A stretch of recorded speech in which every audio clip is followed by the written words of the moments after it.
So today we are going to have a reunion seminar here in Nairobi. It's going to be a hybrid event, and we're looking at engaging and reconnecting. By the end of the day, close down on the session and then have a networking event at the end of the day. The fellowship program of HELP has taught us something, but now it's the moment for us to reflect and see if at all going through the fellowship program has helped us to transit to something different, or we were able to achieve, we were able to learn something in the process.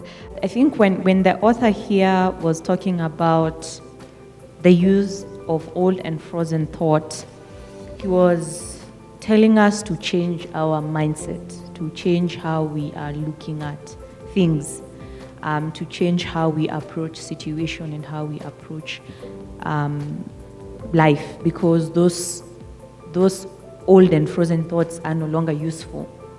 It's been such a lit session. The fellows received what it is I had to share with them really with open hearts. I think we had a really vulnerable session. I felt really free to share my story. I'm a big believer that when you share your story very vulnerably, you then help other people to be vulnerable. So one of the things that I gave the fellows to take away with after sharing my story as, a takeaway are 3 Ps. And these are 3 Ps that you can help, that help to anchor and propel you at these times of transition in your life. And the 3 Ps are purpose, people, and promise. Wow, what a beautiful experience. It went way over, above and beyond my expectations.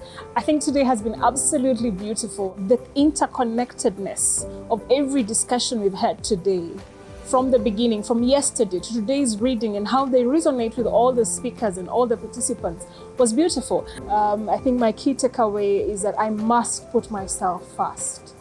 I have nothing against you. I'm just choosing me and I'm just putting myself first. And that's what I want to leave the room with. And of course, the 3 Ps. Well, among the key highlights over the last 2 days were 2 particularly rich conversations. One by Dr. Rosie Lore that we had this afternoon on the importance of courage and why fear is an impediment to many of us in leadership. The other was yesterday's conversation with the Institute Board Chair, Carl Manland.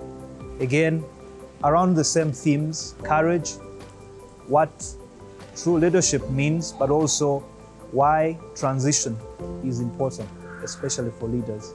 The highlight for me was number 1, the poem on new beginnings. The reason why it was so important is because there it validated the journey. It's not like you'll wake up one day and really understand why you're thinking about changing into a certain direction.